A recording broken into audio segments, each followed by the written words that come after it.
I want to take a look at the Encyclopedia of Hokusai. So I bought this book, and man, am I blown away by just how cool it is. First off, it's a huge fucking book. It's amazing. Um, when I talk about like form and anatomy, Hokusai is one of those guys that he understands form to a certain degree, anatomy not so much. But the thing that I love about Hokusai, and I hope I'm pronouncing that correctly. I probably am not. Sorry if I'm not. The thing that I love about this artist is his gesture. One of the most amazing gestural artists I've ever seen. I think about, guys like Heinrich Clay.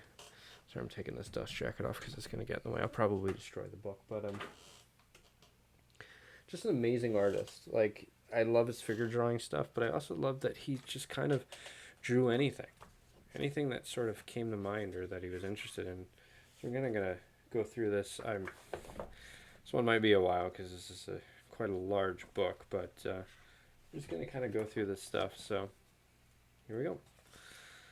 Bunch of stuff in Japanese I don't know how to read, and there we go. We have animals, fishes, plants, life, figures, theater.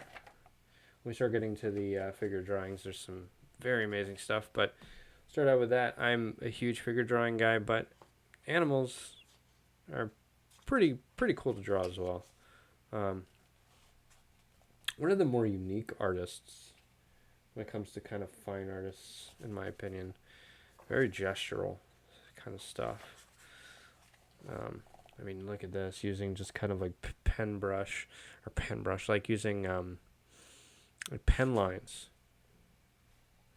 to sort of get something out of it. Just, I don't know if that was practice. I don't know if that was figuring out fur. Seems like he was figuring out fur. Not sure if he used brush. What he used. This is what I mean by like not really understanding anatomy. But I mean, it's actually kind of like inspiring because it's like you don't need to be perfect at anatomy. You don't need to be perfect at everything, but you kind of just have to convey that image, like that you understand. Like, okay, this thing looks like this thing. This. I know we draw in symbols when we first start to draw, but as long as your stuff looks like what it's supposed to look like, you're there. And this guy, gesture, gesture, gesture. Great horses. Absolutely amazing stuff. Also, great like detail and adding sort of lines to get like detail on like skin or hair, or kind of understanding all that stuff. Drawing bats, very cool.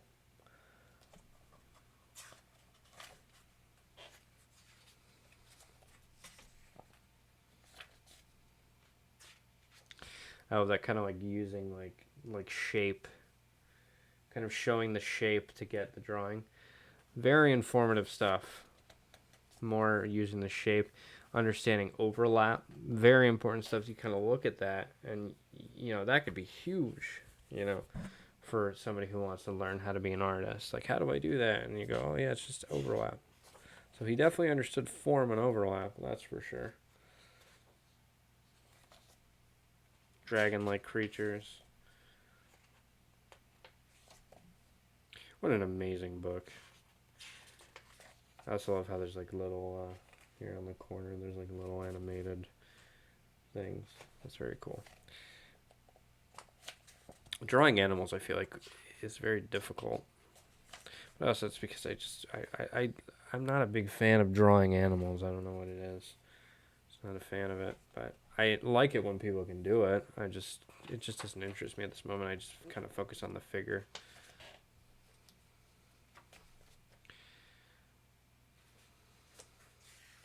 Man, great fur, great hair.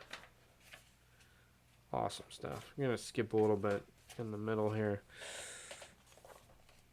Alright, we're on to birds. Birds, not really into that kind of stuff, but, Some cool bird drawings. Fish, also. But, you know, when you skip through, you miss things like that. Great drawing.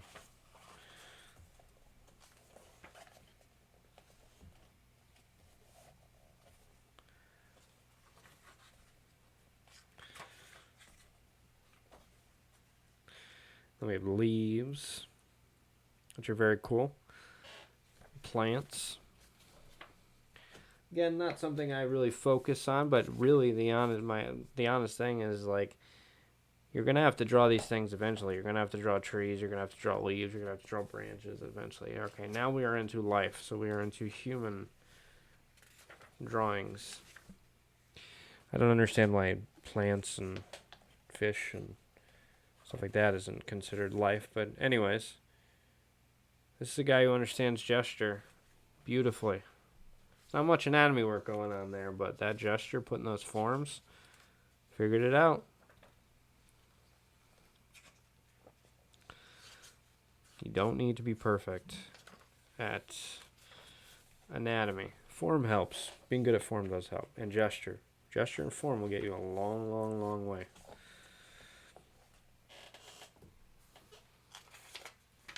See that pinch, you know, so you can kind of see the top of the rib cage, and then the pelvis.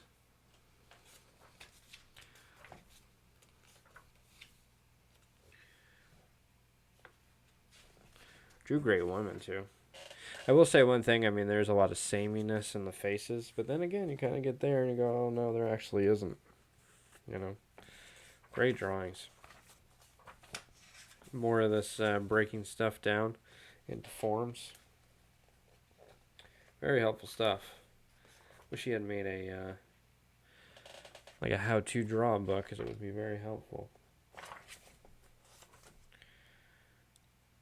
Great drapery too. I feel like, you know, drapery was such an important thing back then to be able to kind of do, because of the clothing and stuff, and drapery seemed very difficult back then to draw. Very flowing. A lot of gesture, a lot of movement. When you can draw gesture in the body and you can draw gesture in the clothing, that's amazing. You know, because I try to learn from people like Gozeki Kojima from Lone Wolf and Cub, and you know, the guy who did Lone Wolf and Cub, and I look at it, and I most of it's just drapery. There's not a lot of anatomy going on. Great stuff. Very, very, like, I feel like this would be an animator's dream to look at something like this. Love this stuff. You kind of get different poses. Just focusing on the gesture. Very gestural stuff. That seems like that's a very difficult drawing there.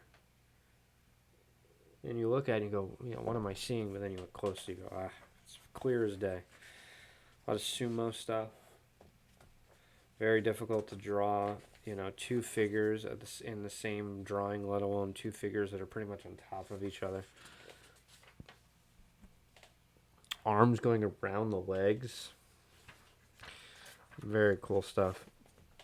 More of this how to draw stuff using just sort of basic shapes and then getting you the kind of finished product. Great stuff. Love that drawing. And you know, I will say one thing. When I draw, I have this same problem, and I'm getting a lot better at it though. When you draw something that's foreshortened like that, you tend to draw things quite small. So like I'll draw like a rib cage, and the rib cage will be quite small, and then the pelvis will be quite big.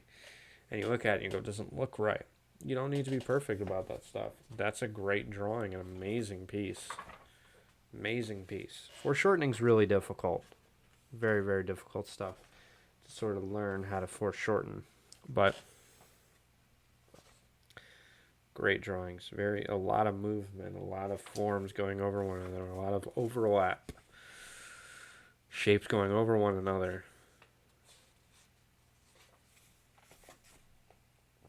I love the flow. I love the flow of those lines. And there's so much flow, you know, it's kind of like a love letter to gesture. kind of showing that kind of flow. If it's not in drapery and it's not in the figure, he did it in things like wind, elements, stuff like that. River, water. And the anatomy. He's got that scapula. Okay, he figured that out. That's a weird lines to go on the rib cage, but it reads. It reads. I love it too because he draws such great, like, solid form for inanimate objects.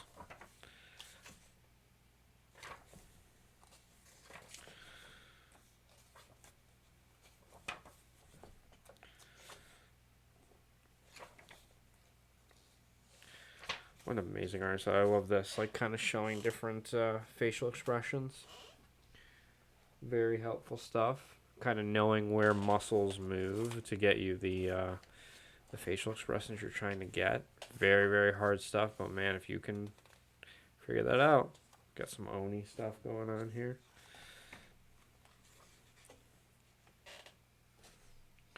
Great drawings. This is like a huge book of, like, you know, gestural drawings that you can sort of do yourself. You know, you can look at these and go, I want to get the gesture. I want to figure out how gesture works. You take a look at this book for, you know, a few hours, you're gonna start understanding gesture a lot more. Very difficult to understand. One of the hardest parts about being, you know, learning art, everything looks so stiff when you first start out, and that's for a long period of time. Your stuff looks really stiff. You just kind of move those curves out, and you kind of have the confidence, and you just go, I don't care if it's wrong, I don't care if it's right, whatever. You're going to find yourself doing some really nice gestural drawings. My problem was when I was learning, which I've gotten better at this, but when I tried to do gesture, I'd push it too much. Too much, I'd push it. So, great drawings, great stuff. Very weird stuff, too, you know. I have no idea what that's supposed to be, but kind of skipping forward here. Long arms, long legs.